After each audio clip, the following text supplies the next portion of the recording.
আসসালামু আলাইকুম। আলহামদুলিল্লাহ গত কয়েকদিন টানা ধানের কাজ করার পর আমাদের প্রায় ৩ বিঘা জমিতে ধান লাগানোর কাজ আজকে শেষ হচ্ছে। যেহেতু আমাদের ধান লাগানোর কাজটা আজকে প্রায় শেষ, তাই আজকে সবাই আবদার করেছিল যে দুপুরে যেন গরুর গোশত দিয়ে আমাদেরকে খাওয়ানোর ব্যবস্থা করা হয়। আগে থেকেই সকালবেলা আমরা গরুর গোশত আনিয়ে রেখেছিলাম, যেহেতু দুপুরে আমাদের এটা রান্না করতে হবে। কিন্তু আমাদের যে জমিতে আমরা সর্বশেষ ধান লাগাচ্ছি, এখানে ধান লাগাতে লাগাতে অনেক বেশি সময় আমাদের লেগে যাচ্ছিল, কারণ এই জমিটা ধান লাগানোর উপযুক্ত জমি না। এই জমিতে প্রচুর পরিমাণে ঘাস রয়েছে। হয়তো আপনারা দেখতে পেয়েছেন যেদিন এই জমিটা আমরা চাষ দিয়েছিলাম, প্রচুর পরিমাণে ঘাস এখানে ছিল, ছাগল বাঁধা ছিল, ছাগল ওই ঘাসগুলি খাচ্ছিল।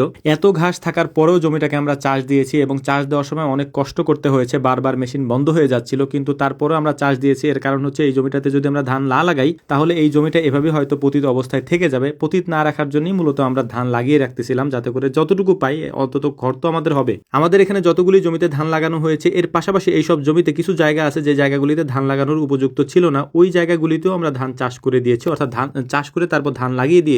কারণ জায়গা পতিত রেখে কি হবে, ওই জায়গায় ধান চাষ করে দিলে অল্প কিছু হলেও তো হবে, বিশেষ করে আমাদের খরচ তো হবে। এর পাশাপাশি হচ্ছে এখন যেহেতু বৃষ্টির সিজন, তাই পানি দেওয়ার তেমন একটা চিন্তা ভাবনা আমাদেরকে করতে হবে না। মাঝে মাঝে বৃষ্টি হয়, ওই বৃষ্টির পানিতেই ধানের পানি হয়ে যায়। আলহামদুলিল্লাহ ধানের কাজগুলি শেষ করার পর বাড়িতে যাওয়ার পথে আমরা পাট দেখে যাচ্ছিলাম যে পাট কি হয়েছে কিনা, অর্থাৎ এই পাটকে আগামীকালকে বাছা যাবে কিনা এটা দেখার জন্য কিছু পাট আমরা উঠিয়ে তারপর দেখতেছিলাম ধুয়ে পরিষ্কার করে। আগামীকালকে হয়তো এটা উঠাতে হবে, যে কারণে এটাকে সুন্দর করে আমরা দেখে নিচ্ছিলাম। কাজ শেষ করে বাড়িতে আসতে আসতে আমাদের অনেক বেলা হয়ে যায়। বাড়িতে এসেই আমরা সুন্দর করে আমাদের রান্নাটা চড়িয়ে দিয়েছি, কারণ দ্রুত আমাদের এই কাজটা করতে হবে।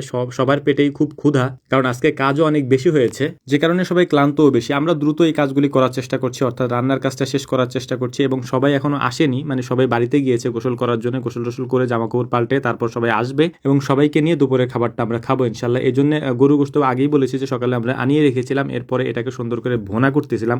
সবাই আমাকে বলে গিয়েছে গোশত রান্না করার সময় ঝোল যেন কম থাকে, এর পরিবর্তে আমাদেরকে ডালের ব্যবস্থা করে দিতে। তো আমরা সেটাই করার চেষ্টা করছিলাম। আলহামদুলিল্লাহ দেখতে দেখতে আমাদের রান্নাটাও প্রায় শেষের দিকে। আমরা রান্নাটা শেষ করে তারপর হচ্ছে যে খাবার পরিবেশন করার চেষ্টা করব। অনেকের হয়তো প্রশ্ন জাগতে পারে মনে যে এই রান্নাগুলি আমরা কেন করি, আমাদেরকে বাড়ি থেকে কি রান্না করে দেয় না। আমি আগেও বলেছি, হয়তো অনেকে জানেন যে আমাদের পরিবারের লোকজন কম। এর পাশাপাশি হচ্ছে যে এই রান্নাগুলি অনেক মানুষের হয়, যেহেতু আমরা 8-10 জন একসাথে খাওয়া দাওয়া করি, তাই অনেক মানুষের রান্না বাড়ি থেকে করতে গেলে একটু প্রেশার পড়ে যায়। যেহেতু আমাদের বাড়ির রান্নাও করতে হয়, এর পাশাপাশি যদি এই রান্নাগুলো আমরা বাড়ির মধ্যে চাপিয়ে দিই তাহলে একটু কষ্ট হয়ে যায়। যেহেতু আমরা রান্না করতে পারি আলহামদুলিল্লাহ, আমরা নিজেরাই রান্না করে নিজেরাই খাই আলহামদুলিল্লাহ। আর আমরা যেহেতু 8-10 জন মানুষ একসাথে থাকি, যে কারণে হচ্ছে এটা করতে আমাদের তেমন বেশি সময়েরও প্রয়োজন হয় না। অল্প সময়ের মধ্যে আমরা সবাই হাতে হাতে এই কাজগুলি করেও ফেলতে পারি। আমাদের মাংস রান্না শেষ হওয়ার পর কয়েকটা বেগুন ওরা ছিঁড়ে নিয়ে এসেছিল, ওই বেগুনগুলিকে আমরা হচ্ছে যে রান্না করা যে আগুন ছিল ওটার মধ্যে পুড়তে দিয়েছি এবং পোড়ার হয়ে গেলে এটাকে দেখতেছিলাম যে এটাকে ভর্তা করা যায় কিনা। তো দেখলাম যে আলহামদুলিল্লাহ ভালো মতো পুড়েছে কয়েকটা, এবং সেগুলোকে আমরা ভর্তা করার চেষ্টা করছিলাম। সবার পেটেই অনেক ক্ষুধা, কারণ আমরা অনেক বেলা করে কাজ থেকে এসেছি এবং আসার পরে এই কাজগুলি করতে একটু কষ্ট হয়, যে কারণে হচ্ছে যে মানে কেউ আর অপেক্ষা করে না, যার যার খাওয়া দাওয়া শেষে তাড়াতাড়ি শেষ করে ফেলে। তো যাই হোক, ভিডিও শেষে খুবই গুরুত্বপূর্ণ একটা তথ্য আপনাদেরকে দিয়ে দিই। তথ্যটি হচ্ছে আমরা কখনো কারোর সাথে মেসেজে কথা বলি না, অর্থাৎ বিসমিল্লাহ এগ্রোতে কখনো আপনি যদি মেসেজ দেন তাহলে আমাদেরকে পাবেন না। আমাদেরকে সরাসরি রাত 9টা থেকে 10টা কল দিতে পারবেন, কল দিয়ে আমাদের সাথে কথা বলতে পারবেন।